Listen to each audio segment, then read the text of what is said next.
Bueno, hermanos, bienvenidos una vez más.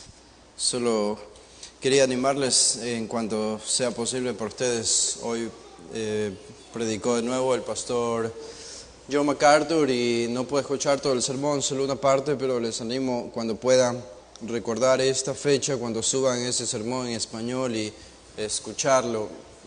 Jessica me contaba alguna parte que yo no alcancé a escuchar acerca de este sermón, pero muy útil, las cosas que él decía el día de hoy acerca de lo que está pasando, y fue un sermón basado en el libro de los Efesios. Así que ofreciendo siempre claridad el pastor MacArthur hasta el día de hoy. Pero ustedes, hermanos, pueden abrir sus Biblias en Lucas, el capítulo 12, y vamos a, el día de hoy, tratar de entender los versículos 39 al 40. Dos versículos, una parábola que no están exentos de confusión, interpretaciones diferentes, y si al final de este sermón ustedes salen más confundidos de lo que vinieron en esta tarde, siéntanse consolados en el hecho de que no son los únicos y estarán en buena compañía. Al final van a entender por qué digo eso. Pero estamos anclados en este capítulo 12 de Lucas, un capítulo que tiene un gran número de instrucciones para nosotros, como ya hemos visto desde el versículo 3, 2 en adelante. Cuando pensamos en Jesús, y particularmente en Jesús como un maestro, como un predicador, pensamos en que siempre dijo lo que tenía que decir en el momento en que debía decirlo, y es en esa categoría que ponemos cada una de las enseñanzas o instrucciones de Jesús a sus discípulos. Él las dijo en el momento exacto en que tenía que enseñárselas y en que ellos debían escuchar. Él es perfecto, y como maestro, Él era el maestro perfecto por excelencia, y los discípulos ya estaban acostumbrados a esto, a escucharle con claridad, y con el tiempo su comprensión de las enseñanzas de Jesús fue creciendo, incluso hasta después de que Jesús regresó al cielo y los discípulos se quedaron aquí. Esta comprensión continuó creciendo porque recordaban todavía sus enseñanzas y seguían profundizando en ellas. Cuando entonces pensamos en Jesús como el maestro por excelencia, encontramos que Él, en este capítulo 12 particularmente, Él lo inyecta de una urgencia. Estas instrucciones del capítulo 12 que hemos estudiado están en el contexto de una urgencia. Las circunstancias alrededor de su ministerio iban haciendo claro, es la providencia, iba haciendo claro que su ministerio terrenal estaba muy cerca de terminar. Él mismo se había embarcado junto a sus discípulos desde Lucas 9:51. Desde este versículo en adelante, Él se embarcó en un viaje final hacia Jerusalén, y ese sería el final de su ministerio terrenal. Quedaban alrededor o algo así como probablemente algunos meses, 5 meses o 3 meses.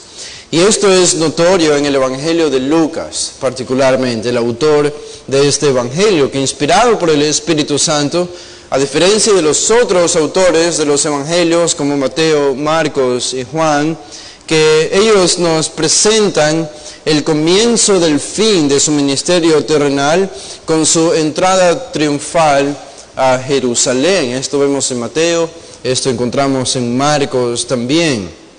Sin embargo, Lucas ya nos indica que llegamos al final del ministerio de Jesús, no con el evento de la entrada triunfal que aparece en el capítulo 19, sino 10 capítulos antes. Lucas ya nos avisa que estamos acercándonos al final de su ministerio en el capítulo 9. Ya desde allí nos prepara entonces para su muerte, para su crucifixión y su resurrección. Y entonces todo lo que encontramos desde ese capítulo 9 hasta el 19, que es su entrada triunfal, viene cargado con una gran dosis de urgencia, de inminencia y de gran valor en sus instrucciones. ¿Por qué? Porque sabemos que ya son las últimas enseñanzas del Maestro antes de partir de esta tierra. Hay otro dato curioso estaba pensando acerca del Evangelio de Lucas y de este capítulo 2 en particular, y es que Jesús aquí enseña sobre el suceso de su segunda venida, como estudiamos la semana anterior.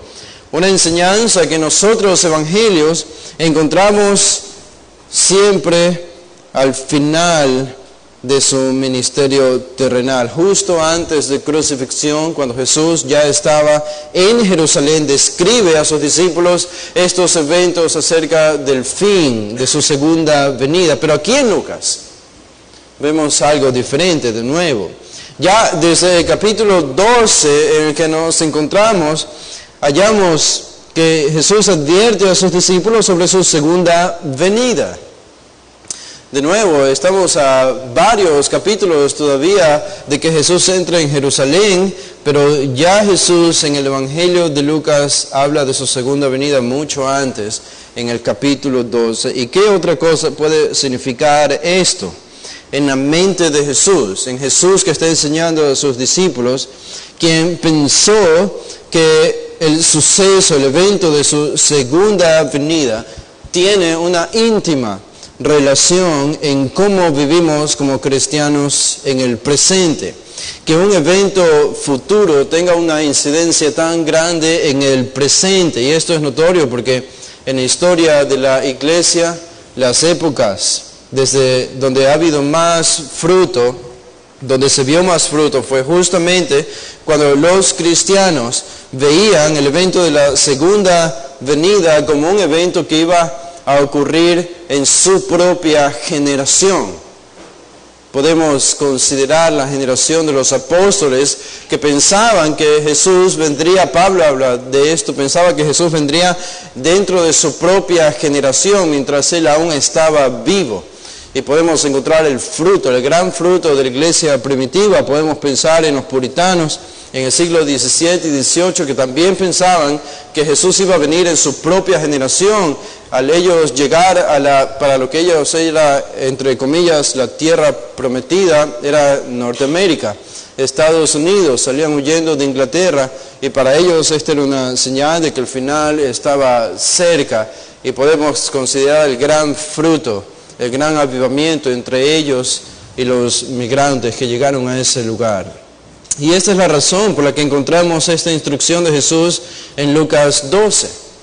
Jesús quiere que sus discípulos piensen que su venida es inminente, por lo cual deben estar preparados. La idea, a veces, que se corre incluso en círculos cristianos, de que se han predicho muchas veces y erróneamente la segunda venida de Jesús, y por esa razón hay una especie de escepticismo ante la segunda venida de Jesús, y por tanto tenemos que vivir como siempre hemos vivido en el pasado como cristianos. Es simplemente un error, porque Jesús llama a cada generación a vivir como si Él viniera en esa generación. Y ese es uno de los puntos esenciales de este pasaje que Jesús enseña a sus discípulos. Un pasaje que lidia, si consideramos todo el capítulo 12 que hemos estudiado, un pasaje que lidia con asuntos importantes de la vida cristiana, que continuamente, problemas de la vida cristiana que continuamente atentan contra nuestra santificación, el temor del hombre y la hipocresía, el apego a las cosas materiales, la ansiedad y el temor, todo esto. Y todo esto Jesús ha estado tocando en el capítulo 12, pero en un sentido todo esto queda como algo pequeño, como algo secundario. Queda como un chiste. Todas estas tentaciones de las que Jesús habla en los versículos previos del capítulo 12 quedan como un chiste ante el evento de la inminencia de la segunda venida. Y esto es lo que Jesús quiere de sus discípulos, que mientras más vivan esperando y entendiendo la naturaleza de la segunda venida, menos y cada vez menos serán ahogados por las cosas de este mundo. Piensen, por ejemplo, hasta la noticia más escalofriante en la que nosotros podríamos pensar, que es que un doctor venga algún día y nos comunique que tenemos una enfermedad terminal que podría cambiarlo todo en nuestra vida o a un familiar nuestro podría cambiarlo todo en un solo minuto. Pero aún esa noticia escalofriante para nosotros se vuelve secundaria y sin valor si consideramos que Cristo llegaría el día de mañana. Esta es la madre de las soluciones para las preocupaciones de esta vida. El evento de la segunda venida de Jesús. Y por eso Jesús comienza el versículo 35 hablando de su segunda venida a sus discípulos. Noten lo que dice el versículo 35 a 38 que ya estudiamos la semana pasada. Dice: estén ceñidos vuestros lomos y vuestras lámparas encendidas. Y vosotros sed semejantes a hombres que aguardan a que su Señor regrese de las bodas, para que cuando llegue llame le abran enseguida. Bienaventurados aquellos siervos a los cuales su Señor cuando venga velando, de cierto os digo que se ceñirá y hará que se sienten a la mesa y vendrá a servirles. Y aunque venga la segunda vigilia y aunque venga la tercera vigilia, si los hallare así, bienaventurados son aquellos siervos. Este texto, entonces, ustedes recuerdan, Jesús ofrece la demanda a sus discípulos de estar preparados y atentos para el evento de la segunda venida. En el versículo 35 es la demanda de estar preparados. En el versículo 36 es la causa por la que debían estar preparados, que es la venida del amo, la segunda venida, por eso debían estar preparados. Y versículos 37 y 38 es la recompensa por estar preparados, si estaban preparados. Es la motivación para estar preparados. Jesús dice 2 veces son bienaventurados, y en el final del versículo 37, este final inesperado que encontramos en la historia, según la cultura del primer siglo, el amo se convierte en un esclavo y viene a servir a sus esclavos. Y eso considerando cómo la gente del primer siglo miraba o pensaba de los esclavos, o generalmente de la gente pobre, peor aún de los esclavos. Los honorables y la gente con dinero, los aristócratas, miraban siempre con desprecio a los que no tenían dinero, así como el rico miraba a Lázaro en la parábola que Jesús contó en Lucas 16.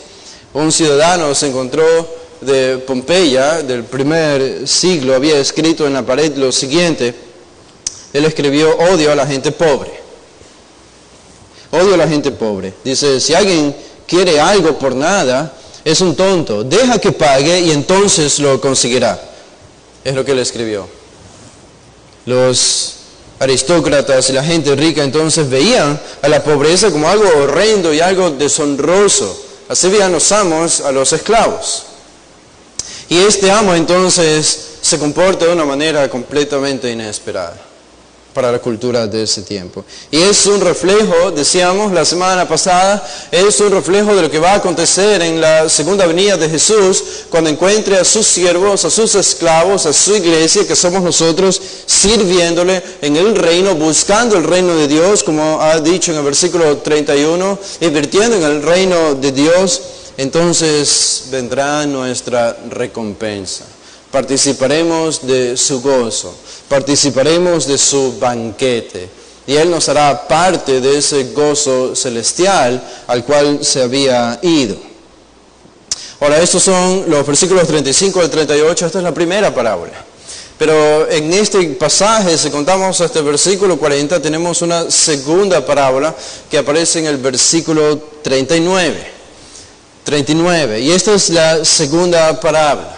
Ahora vamos a tratar de entender esta parábola y la aplicación de esta parábola en el versículo 40.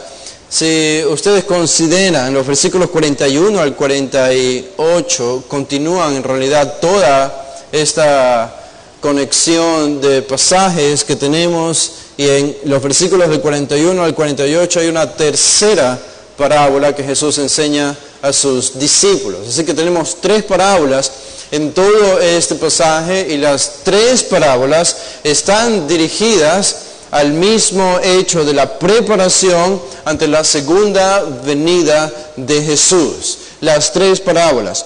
Eso no significa que las 3 parábolas enseñan exactamente la misma verdad. Y eso queda comprobado en el caso del versículo 39. Noten lo que dice el versículo 39. Dice, pero sabed esto, que si supiese el padre de familia a qué hora el ladrón había de venir, velaría ciertamente y no dejaría minar su casa. Versículo 40, vosotros pues también estáis preparados, porque a la hora que no penséis, el Hijo del Hombre vendrá. Ahora, noten la frase del versículo 39, pero sabed esto. Noten esa frase, que puede pasar desapercibida, pero va a ser muy importante para entender este pasaje. Esta frase indica que Jesús va a decir algo en esta parábola que no ha dicho antes. Notan, es lo que indica esta frase, pero sepan esto. Eso significa que les va a decir algo nuevo, que no ha contado, no ha enseñado en la parábola anterior. Hay una nueva porción de enseñanza, hay una nueva verdad. Y solo el hecho de reconocer eso, pienso yo, va a ahorrarnos de un gran problema al tratar de interpretar esta parábola. Nos va a ahorrar de una gran confusión. Es decir, las dos parábolas, en este sentido que Jesús enseña, comunican una verdad similar, pero no exactamente la misma verdad. La parábola del versículo 36 al 38 enseña con su imagen una verdad, pero no es exactamente la misma verdad que se comunica con la parábola del versículo 39. Están muy relacionadas, íntimamente relacionadas, pero las verdades son distintas.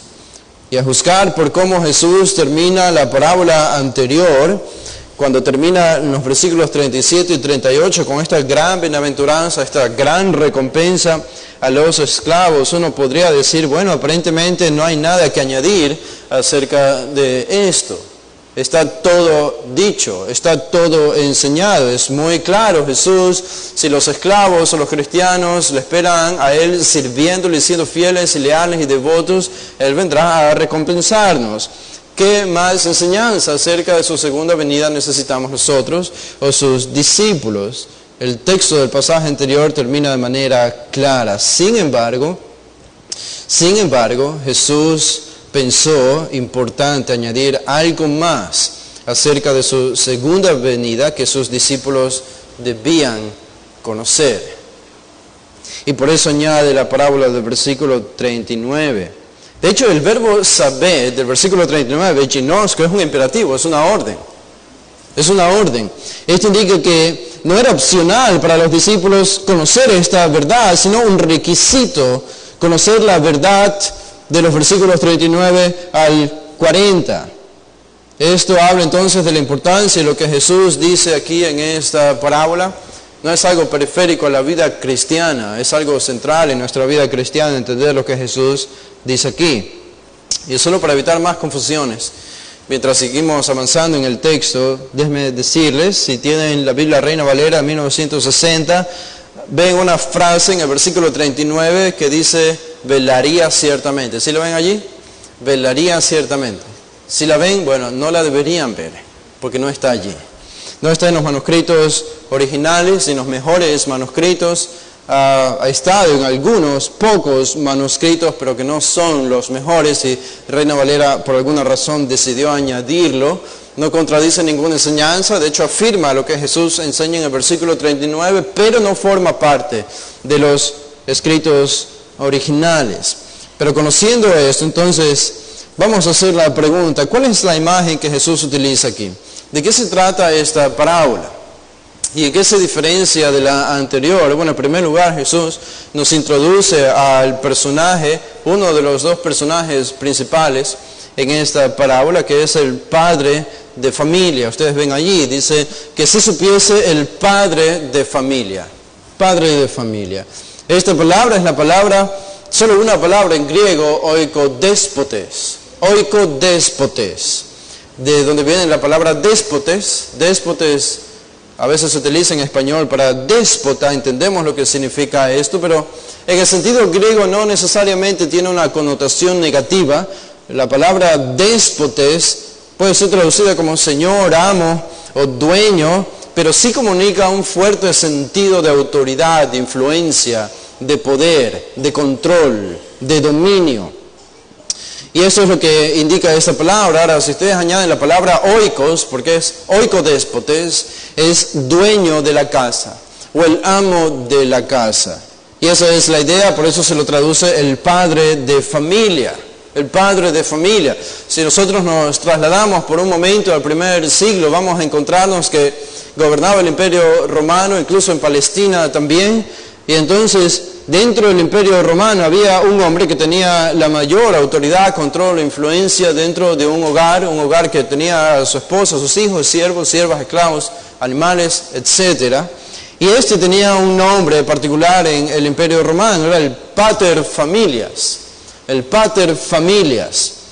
Todo el poder y la autoridad estaba concentrado en este hombre, que era el padre de familia. Solo él, según la ley romana, podía poseer propiedades. Ningún otro miembro de la familia, aparte de él. Su poder era inquebrantable hasta la muerte, es decir, él no podía trasladarlo a alguno de sus familiares, sino hasta su muerte. Incluso los hijos que ya se casaban y que se iban a vivir a otros hogares, a otras casas, según la ley, legalmente todavía estaban bajo la autoridad de su padre, como el pater familias.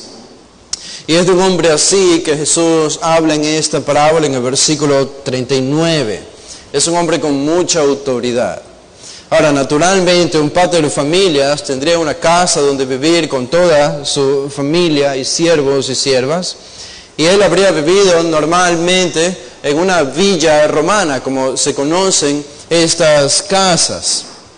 Esta villa romana eran villas interesantes, o han sido reproducidas o recreadas en el tiempo presente. Y recuerdo que en el año 2010, cuando por primera vez visité California, unos amigos familiares me llevaron a Malibú, donde están las playas, pero no para ir a las playas, sino que en Malibú hay un museo, el Museo de Paul Getty. Y en este museo hay una recreación de una villa romana. Y recuerdo que estuvimos allí viendo especialmente lo que era el patio exterior, que tenía una laguna de forma rectangular, rodeada por plantas y árboles, y un camino para caminar bajo un techo. Lindo hogar, y cómo lucía dentro también. Es una recreación de una villa romana, y en un lugar así habría vivido un pater familias con toda su familia, pero su familia también extendida y también los siervos. Ahora, Jesús ahora introduce otro personaje, aparte del pater familias, del padre de familia. Este otro personaje es podemos decir así, es el elemento desestabilizador en esta parábola, porque nada puede ir mal. Si pensamos en un pater familias viviendo con su familia, nada va mal, no hay nada que encontrar, no hay ninguna trama en la historia. Pero en esta muy, muy breve y corta historia, Jesús introduce un elemento desestabilizador, y este es el ladrón. El ladrón. Él dice que se supiese, pero ¿sabéis de esto? Que se supiese el padre de familia que ahora el ladrón había de venir. El ladrón.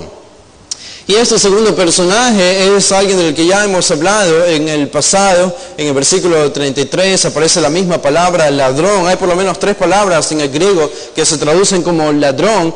Esta palabra que aparece aquí es la misma del versículo 33, es la palabra kleptis. Kleptis, de donde viene la palabra kleptómano, que ilusoriamente los psicólogos y los psiquiatras le llaman enfermedad al pecado, lo que la Biblia llama pecado, que es robar.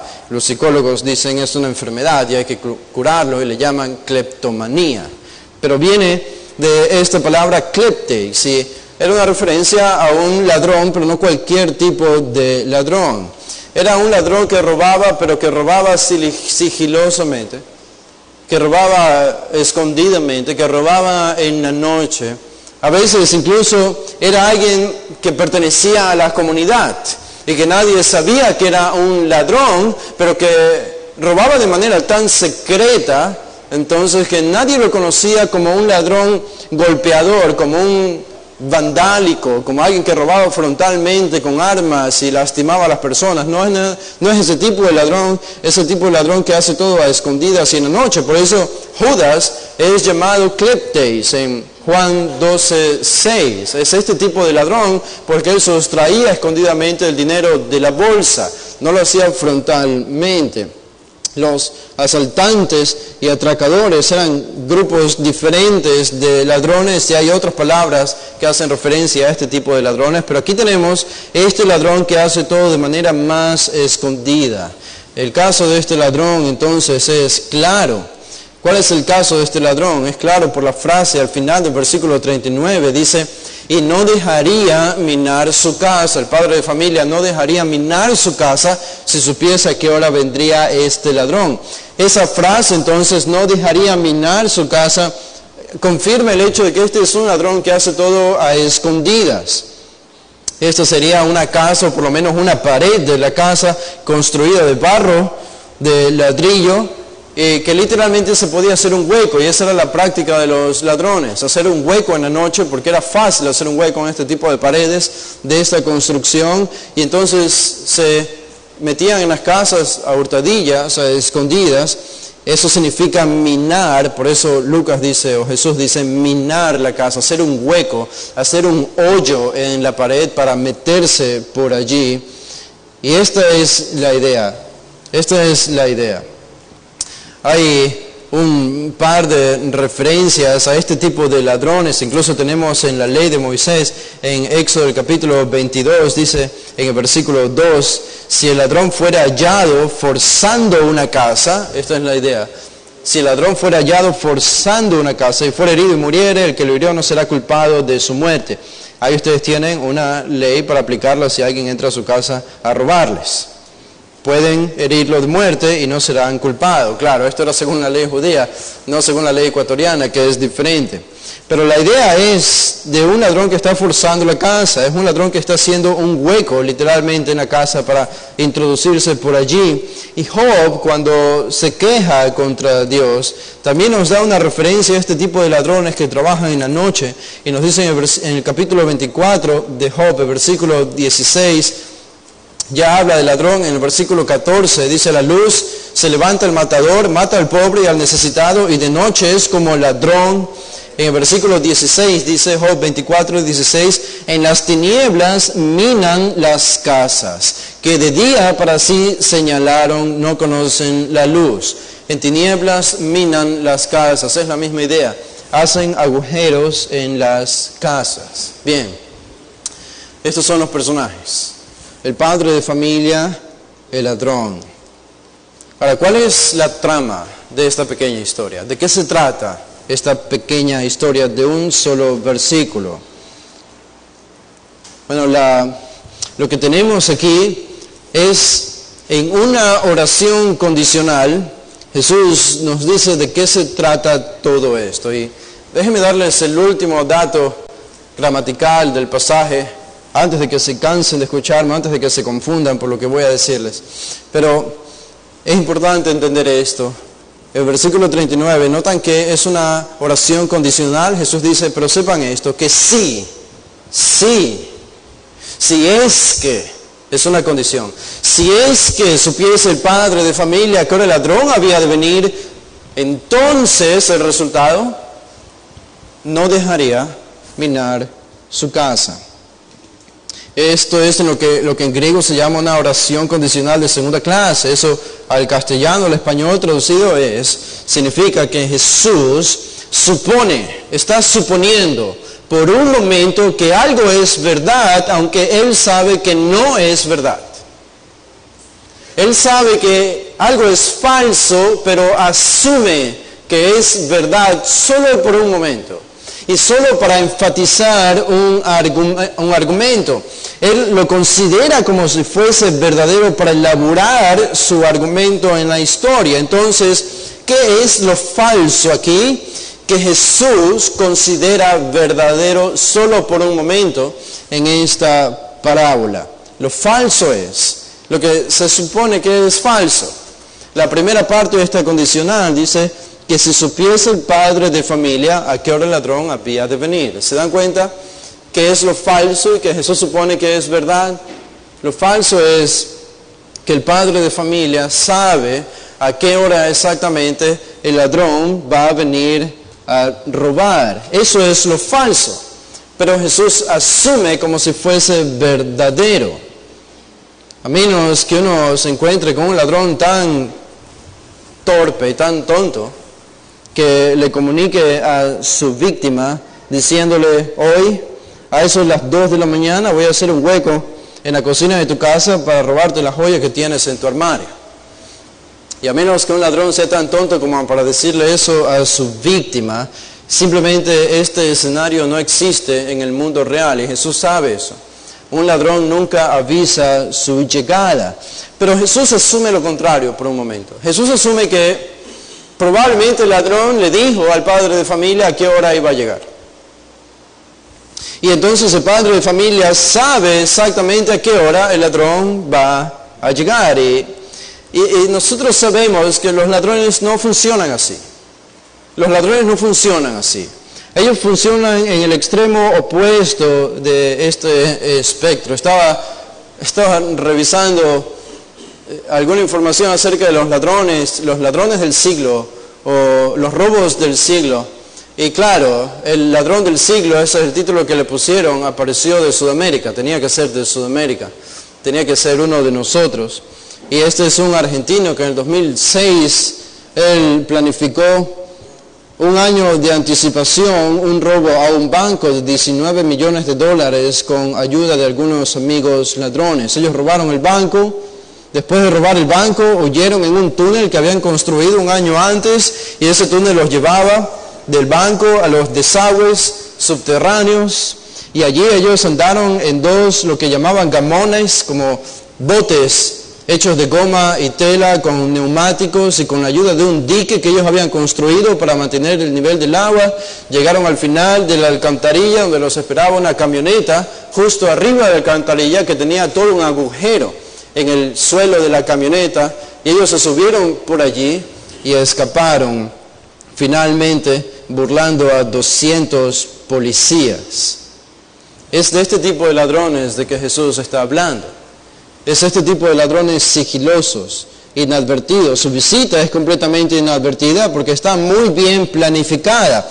Es enteramente sorpresiva, nadie lo ve venir, agarra a todos desprevenidos. Sin embargo, si asumimos como Jesús que este padre de familia sabe el plan y la hora del robo, entonces, si este va a ser el enfoque principal de Jesús, si el padre de familia sabe esto, lo natural es lo clave, esto es lo clave, es que no dejará minar su casa. No dejará minar su casa. En otras palabras, se va a preparar para defender su casa y hará todo lo que tiene que hacer. Estará atento y vigilante, incluso agarrará armas en su mano como un soldado preparado para la batalla, sabiendo que el ladrón va a llegar exactamente a las 2 de la mañana. Eso es lo natural, dice Jesús. Esta es la respuesta obvia de un padre de familia que conoce el día exacto de la llegada del ladrón. Y entonces viene la aplicación de la parábola. Noten el versículo 40. Versículo 40 dice, ustedes pues, Jesús a sus discípulos, ustedes pues también estad preparados, porque a la hora que no penséis, el Hijo del Hombre vendrá. Esto es Jesús a sus discípulos. A la hora que no penséis, el Hijo del Hombre vendrá. Esta palabra penséis es doqueo, es su opinión subjetiva.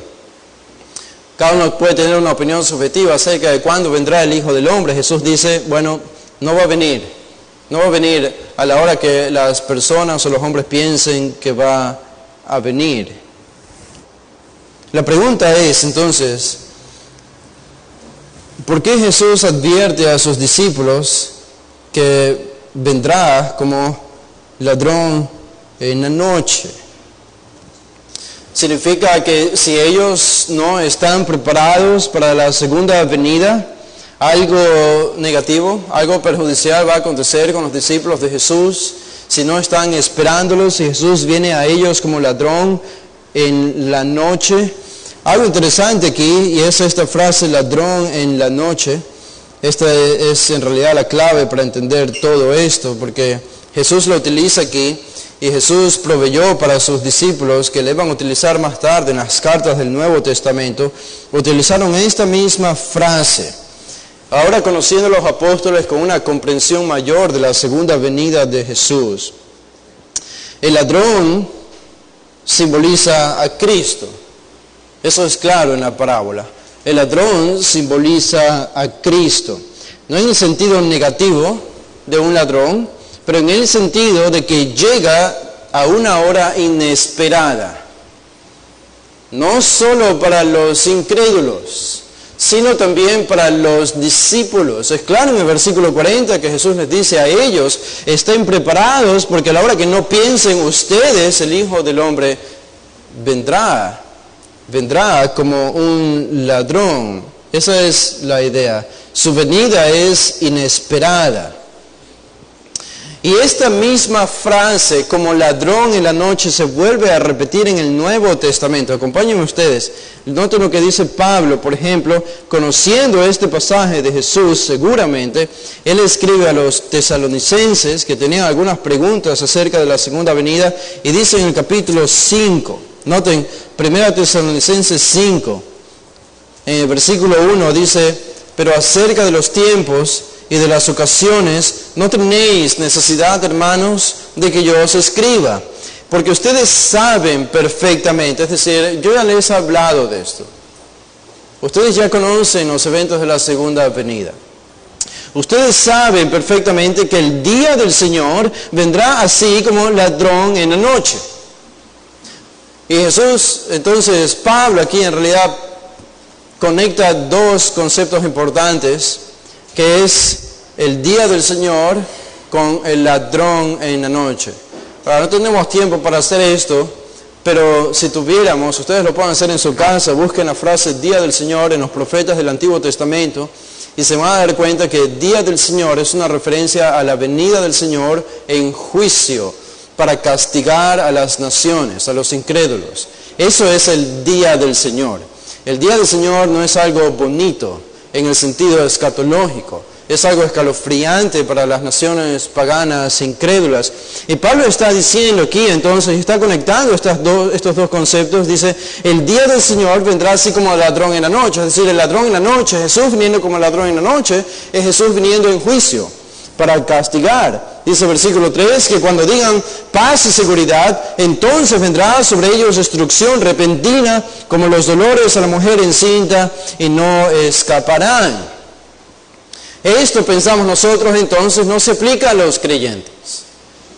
Porque para los cristianos Jesús no va a venir en juicio. Está el capítulo 4 de Tesalonicenses donde Pablo habla acerca del rapto, que es algo que ocurre previo a esto. Y esto lo confirma el versículo 4. En el versículo 4 Pablo hace un contraste, pero ustedes, hermanos, no están en tinieblas. ¿Notan? Ustedes no están en tinieblas para que aquel día, ¿cuál día? El día del Señor, en el que Cristo viene como ladrón en la noche para juzgar, para que aquel día os sorprenda como ladrón. Es decir, eso no se aplica a ustedes, eso se aplica a los incrédulos. ¿Por qué? Versículo 5, porque todos vosotros sois hijos de luz e hijos del día, no somos de la noche ni de las tinieblas. Y Pablo sigue motivando a los creyentes a vivir de tal forma que demuestren que son hijos del día en los siguientes versículos. ¿Es claro entonces? Ténganme paciencia, vayan con atención, porque estamos tratando de entender algo de escatología aquí, pero es necesario que lo entendamos. Pablo claramente está diciendo, cuando Jesús venga como ladrón en la noche es porque viene como en juicio, para juzgar. Y ese es un día que no se aplica a los creyentes. Ahora, vayan conmigo a 2 de Pedro, el capítulo 3, 2 de Pedro 3, el versículo 10. Dice Pedro, pero el día del Señor, otra vez el día del Señor, el día del juicio a las naciones, pero el día del Señor vendrá como ladrón en la noche, en el cual los cielos pasarán con gran estruendo y los elementos ardiendo serán deshechos y la tierra y las obras que en ella hay serán quemadas.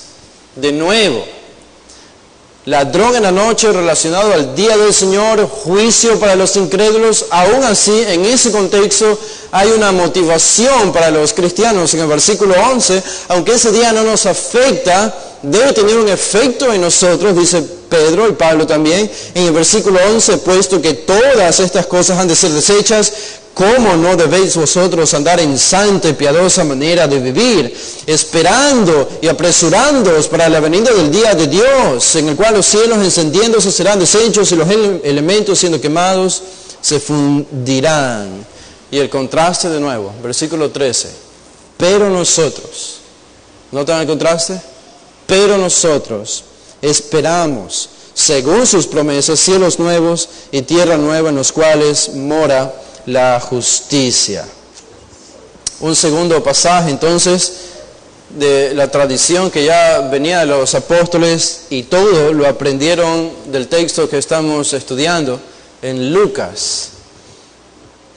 Pedro también lo menciona aquí. Vayan a Apocalipsis, el capítulo 3, y bueno, estamos estudiando Apocalipsis en la mañana, pero noten el capítulo 3, el versículo 3, el mensaje de Jesús a la iglesia de Sardis dice: acuérdate pues de lo que has recibido y oído, y guárdalo y arrepiéntete, pues si no velas, vendré sobre ti como ladrón, y no sabrás a qué hora vendré sobre ti.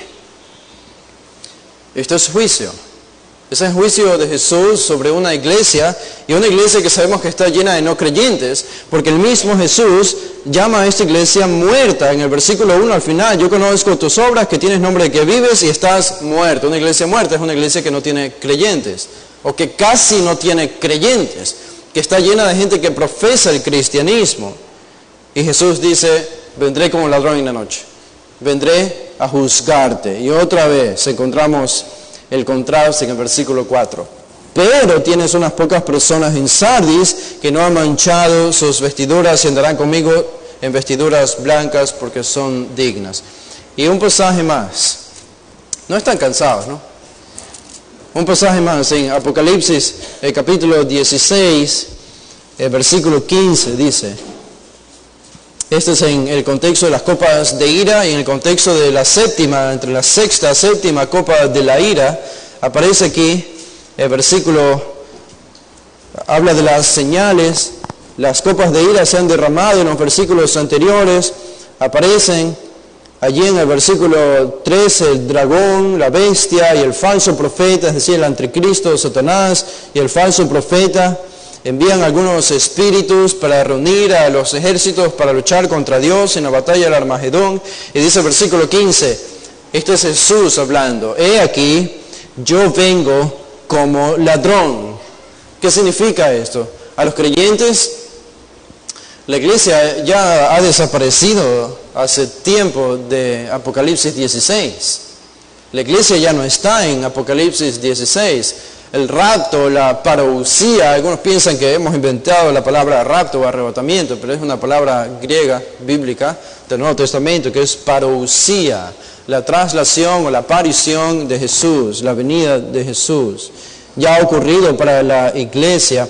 Y aquí entonces, en el contexto de la tribulación, de los juicios de Dios sobre la tierra, aparece de nuevo esta frase, y es en la boca del mismo Jesús. Dice: yo vengo como ladrón, bienaventurado el que vela y guarda sus ropas para que no ande desnudo y vean su vergüenza.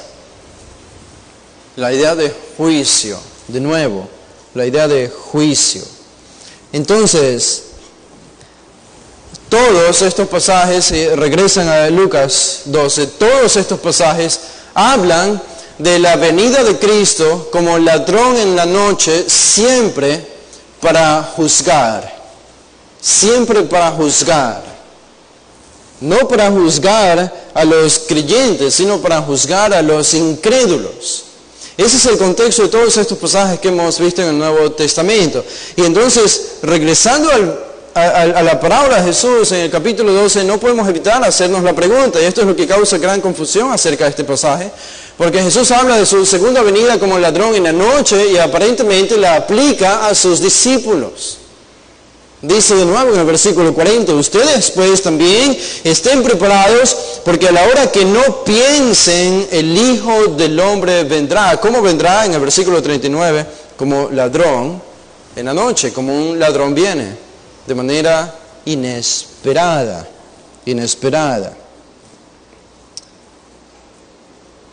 ¿Qué podemos decir?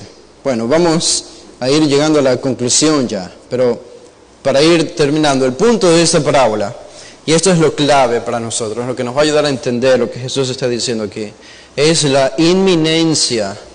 Esa es la palabra clave. Inminencia. Es la inminencia del retorno de Cristo. Ahora, debemos entender lo que significa la palabra inminencia. La palabra inminencia significa un evento próximo. Un evento próximo. Es un evento que si tuviese señales previas, no sería inminente, porque podría ser predicho. Un evento inminente es un evento que no puede ser predicho, no puede ser prefigurado, no puede ser conocido a ciencia cierta en el sentido de cuándo ocurrirá. No sería un evento inminente. Por eso ahora les voy a llevar a otro pasaje. Y este va a ser el último de esta tarde. Y con este vamos a terminar porque es en este pasaje que encontramos gran parte de la respuesta a nuestra pregunta. Vaya a Mateo 24, creo que lo leímos hoy en la mañana. Mateo 24. Noten lo que Jesús va a hacer aquí. Ante la pregunta de sus discípulos, en el versículo 2, los discípulos hacen una pregunta. Bueno, en otro contexto ellos hacen la pregunta, pero en el versículo 2 Jesús dice, ¿veis todo esto? De cierto os digo que no quedará aquí piedra sobre piedra que no sea derribada. En otro contexto ellos preguntan, Señor, ¿y qué de este edificio? ¿Y qué del templo? ¿Y qué de estas columnas? ¿Qué pasará en el tiempo del fin? Entonces Jesús responde desde el versículo 3. Ahora, podríamos leer gran parte de todo lo que Jesús dice aquí, pero solo déjenme leer algunos versículos. En el versículo 3, Él dice, los discípulos preguntan, dinos, ¿cuándo serán estas cosas? ¿Y qué señal habrá de tu venida y del fin del siglo? ¿Qué señal? ¿Qué señal? Y entonces Jesús respondió, y la respuesta de Jesús son señales. Señales. Esta señal verán, y esta señal verán, y esta señal verán, y esta señal verán. ¿Cuáles son las señales? Bueno, falsos cristos, versículo 5, muchos vendrán en mi nombre diciendo yo soy el Cristo, y a muchos se engañarán. ¿Qué más señales? Guerras, en el versículo 6, guerras y rumores de guerras. No se turben, es necesario que esto acontezca, pero no es el fin. Nación contra nación, más guerras, y lo que esto provoca, pestes y hambres, desastres naturales como terremoto. Al final del versículo 7, en diferentes lugares, dice el versículo 8, todo esto será principio de dolores. Los que hemos tenido esposas con hijos sabemos lo que significan los principios de dolores. Entonces, versículo 9, os entregarán a tribulación, os matarán, seréis aborrecidos de todas las gentes por causa de mi nombre, persecución intensa contra la iglesia, contra los discípulos de Jesús. Muchos tropezarán, falsos profetas, el evangelio será predicado en todo el mundo. En el versículo 15 Jesús habla de la destrucción de Jerusalén, de la que habló el profeta Daniel. Falsos cristos, más en el versículo 24. Llegamos al versículo 29 y Jesús dice, e inmediatamente después de la tribulación de aquellos días, es decir, Jesús está hablando acerca de los años de la tribulación. Los años de la tribulación, eso es Mateo 24. Después de la tribulación de aquellos días, el sol se oscurecerá, es decir, más señales. El sol se oscurecerá y la luna no dará su resplandor, y las estrellas caerán del cielo, y las potencias de los cielos serán conmovidas.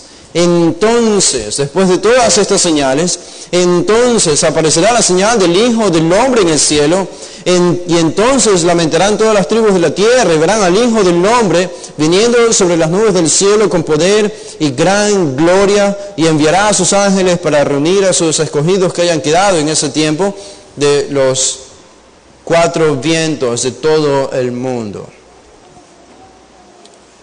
Hasta aquí entonces tenemos las señales. Jesús responde la pregunta de sus discípulos: ¿cómo sabremos que el fin viene? ¿Cómo saber? Bueno, estas son las señales. Las señales del fin. Todo esto ocurre dentro de la semana 70 de Daniel. Por las señales entonces sabemos que estos eventos indican la cercanía del retorno de Cristo. Pero ahora noten el versículo 36. El versículo 36 de Mateo 24, tenemos un cambio aquí, un cambio de tema, un cambio de tópico. Jesús sigue hablando acerca del tiempo del fin, pero cambia su tópico porque en el versículo 36 él comienza con esta fórmula griega, esta frase peride, y eso indica un cambio de tema, Y dice, pero del día y la hora nadie sabe, ni aun los ángeles de los cielos, sino solo mi Padre. Es decir, que Jesús ha estado hablando en los versículos anteriores acerca de las señales de su segunda venida. Señales que previenen a las personas que Él está cerca. Pero en el versículo 36 Él comienza a desarrollar la idea de que no hay señales. De que no hay señales para su venida. Por eso Él dice, el día y la hora nadie sabe, ni aun los ángeles de los cielos, sino solo mi Padre. Y entonces comienza a hablar de cómo ocurrió el diluvio en los días de Noé. Dice el versículo 37, más como en los días de Noé, así será la venida del Hijo del Hombre. Noten, no hay señales aquí, no hay señales. ¿Cómo ocurrió el diluvio? Porque como en los días antes del diluvio estaban comiendo y bebiendo, casándose y dándose en casamiento, hasta el día en que Noé entró en el arca.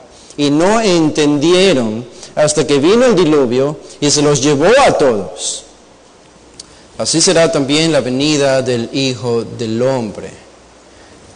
Tiene que ser algo diferente. Tiene que ser algo diferente, porque alguien podría decir, bueno, si Jesús habla de sus señales en los versículos anteriores, eso significa que si alguien ve esas señales ya sabe que Jesús está próximo a venir. Pero desde el versículo 36 en adelante, Él habla no de las señales en su venida, sino de la inminencia de su venida. Una venida que no puede ser predicha, no puede ser esperada por medio de señales. No hay señales aquí. Ocurrirá como en los días de Noé. Fue sorpresivo, fue inesperado. Aunque Noé comunicó esto, nadie le creyó. Dice el versículo 40, entonces estarán 2 en el campo. El uno será tomado y el otro será dejado. El tomado no es que es tomado al cielo. El tomado es que es tomado por el juicio, está muerto. Está muerto por el juicio, y el otro será dejado, es decir, ese es el que queda vivo todavía en la tierra. Versículo 41, 2 mujeres estarán moliendo en un molino, la una será tomada, es decir, va a ser destruida por el juicio, y la otra será dejada viva. Esto es diferente, aquí no hay señales. Aquí viene súbitamente el Señor, viene súbitamente, sin previo aviso de señales, como en los versículos anteriores, sino que viene súbitamente y cae de pronto, inesperadamente, el juicio para los moradores de la tierra. Y entonces, noten lo interesante, ¿a qué conecta todo esto Jesús en el versículo 42? Dice, velen. ¿A quién le dice esto Jesús? A sus discípulos. A sus discípulos, como tenemos en Lucas 12. Él dice, velen, pues, porque no sabéis a qué hora ha de venir vuestro Señor. Incluso el versículo 43, noten, pero sabed esto, que si el padre de familia supiese que el ladrón habría de venir, velaría y no dejaría minar su casa. Exactamente lo mismo que tenemos en Lucas. Por tanto, terminamos en el versículo 44, vosotros estar preparados, porque el Hijo del Hombre vendrá a la hora que no pensáis. ¿Qué significa esto? En este pasaje, en este gran pasaje de Mateo 24, en los versículos anteriores al versículo 36, traten de seguirme con cuidado aquí, los versículos anteriores al versículo 36, Jesús está narrando lo que va a acontecer en los 7 años de tribulación. Los 7 años de tribulación, los juicios que van a caer sobre la tierra, sobre los incrédulos. 7 años de tribulación.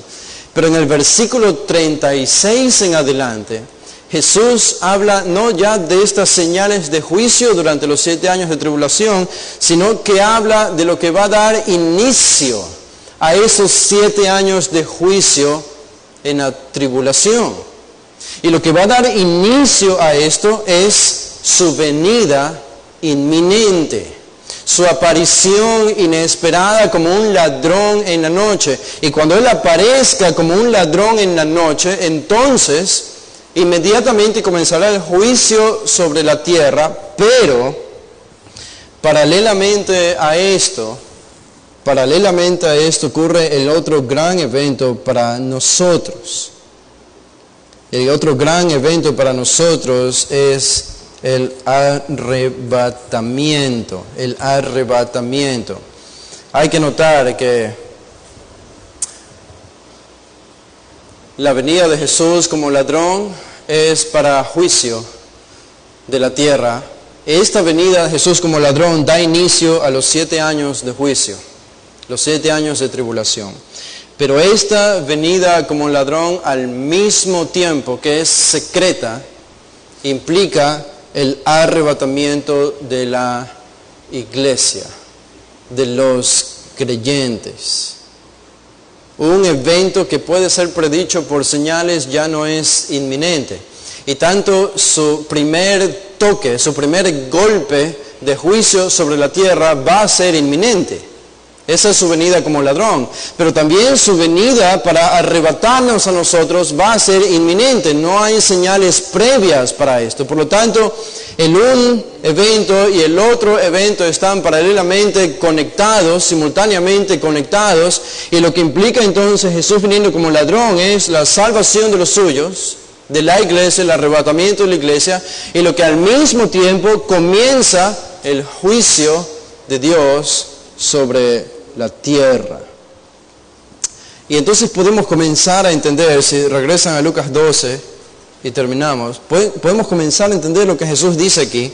Ustedes pues también estén preparados, estén preparados. La palabra ahí, preparados, a la luz de todo esto, es etoimos, la idea de preparado. Es alguien simplemente que, como el padre de familia habría hecho para no permitir que el ladrón entre a su casa, en estas circunstancias él habría hecho todo lo posible. Habría sido muy devoto, habría tenido claridad acerca de la venida del ladrón, habría planificado para estar preparado para la venida del ladrón, habría organizado su hogar y las armas para estar preparado para la venida del ladrón, habría preparado incluso una estrategia, habría estado esperando la venida del ladrón con urgencia, con determinación, con concentración. Y eso es lo que Jesús dice a sus discípulos: ustedes deben esperar mi segunda venida de esta manera, preparados, con urgencia, determinación y concentración. ¿Por qué? Porque ustedes no pueden prevenir mi venida. La venida que significa el inicio del juicio para el mundo y la venida que significa el arrebatamiento de la iglesia no puede ser predicha por señales. No estamos esperando ninguna señal. Inminente significa que el próximo gran evento en el programa escatológico de Dios es el arrebatamiento de la iglesia, que al mismo tiempo da inicio a los años de juicio de Dios sobre esta tierra. Y entonces, Si alguno de ustedes todavía está confundido, yo les dije al principio, están en buena compañía.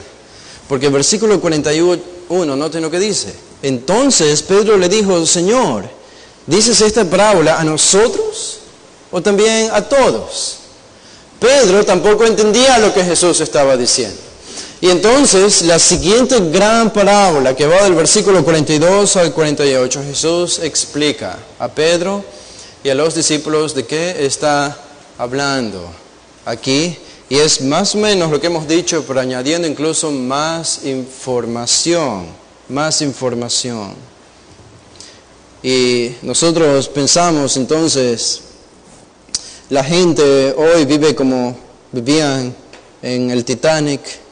Antes de hundirse, la gente bailaba y cantaba y estaba de fiesta, y el Titanic se hundió y todos perecieron. Hay humildad de parte de nosotros en reconocer que no sabemos el día ni la hora de la segunda venida del Señor Jesús. No conocemos cuándo ocurrirá el gran evento del arrebatamiento. Podemos a veces hacer inferencias o sugerencias acerca del tiempo del fin está cerca, porque vemos el globalismo y todas las cosas que están sucediendo y la persecución más incrementada contra los creyentes, y creo que es correcto que nosotros veamos las señales. Jesús llamó a sus discípulos en los versículos de Mateo 24, miren las señales, no sean ignorantes, vean las señales y entiendan lo que ocurre a su alrededor, pero al mismo tiempo Él enseña, mi venida no la pueden prevenir. Va a ser como un ladrón aparece en la noche, inesperada. Por tanto, como cristianos debemos estar preparados, no porque esa venida implica algo negativo para nosotros si no estamos preparados, sino que porque el que no está preparado es porque está dando evidencias de que no ha sido un discípulo de Jesús. Y eso es lo que Él va a aclarar en los versículos posteriores, en la siguiente gran parábola. Hay humildad en reconocer que no sabemos el día de la segunda venida de Jesús. Hay humildad de parte de eso, y en un sentido debemos estar tan preparados para la venida del Señor, ya sea que venga o ya sea por nuestra muerte, como esta anciana que murió siendo cristiana y ordenó que escriban en su ataúd, estoy preparada, esperando ella, teniendo tan inminente el regreso de Cristo, sabiendo que su cuerpo iba a ser resucitado de la tumba en el arrebatamiento, y allí está esa placa todavía en su tumba, estoy preparada, estoy preparada. Ese debe ser nuestro sentir también. Vamos a hacer una oración para terminar. Padre, gracias te damos, Señor, por este pasaje y por a veces también la complejidad que esto implica. Reconocemos es tu palabra y entendemos es tu palabra eterna y profunda, y hay verdades difíciles de entender para nosotros y desafiantes, Señor, pero nos das la claridad de tu Espíritu, y tu palabra es perspicaz y es clara y nos ayudas a entender lo que tenemos que entender para estar preparados para este gran evento. Un evento que puede ocurrir mañana, que puede ocurrir en cualquier momento. Esta es la esencia, el mensaje de Jesús a sus discípulos, y la gran pregunta para nosotros es si estamos preparados. Para alguna persona aquí presente es si en verdad está preparado para la venida del Señor Jesús. Afirma nuestros corazones, Señor, convence a los que no están preparados a darse cuenta de su profesión falsa de fe, de su confusión o su autoengaño interno pensando que son creyentes cuando no lo son, y que aquel día los sorprende en verdad como un ladrón y sufran pérdida, no como la iglesia que será arrebatada a la presencia de Dios. Y la única manera de estar seguros de esto es por medio del fruto, del servicio, de la devoción, de estar como soldados preparados todo el tiempo para la batalla, buscando tu reino, buscando tu rostro, buscándote en oración, en tu palabra, en servicio, en iglesia, amando y siendo amados, sufriendo por la causa de Cristo, por la causa del Evangelio, y siendo un testimonio de luz para la gente del mundo. Y es lo que rogamos, Señor, que este pasaje haga en nosotros, porque es lo que hizo en los discípulos, según vemos en el libro de los Hechos. Gracias te damos, Padre, en el nombre de Jesús. Amén. Hermanos, pueden ponerse de pie, vamos a hacer una oración para despedirnos, y bueno, asumo con la mayoría de ustedes nos veremos mañana en el picnic Si el evento inminente de Cristo no ha llegado todavía, estaremos allí. Vamos a orar. Padre, gracias por este tiempo. Ahora que nos despedimos, Señor, de este lugar, te damos gracias por toda la comunión que nos has permitido tener y aún el día de mañana que tendremos con los hermanos. Dirígenos, Señor, en este inicio de semana y en nuestros hogares con tu guía, con tu protección, lo pedimos en el nombre de Jesús. Amén.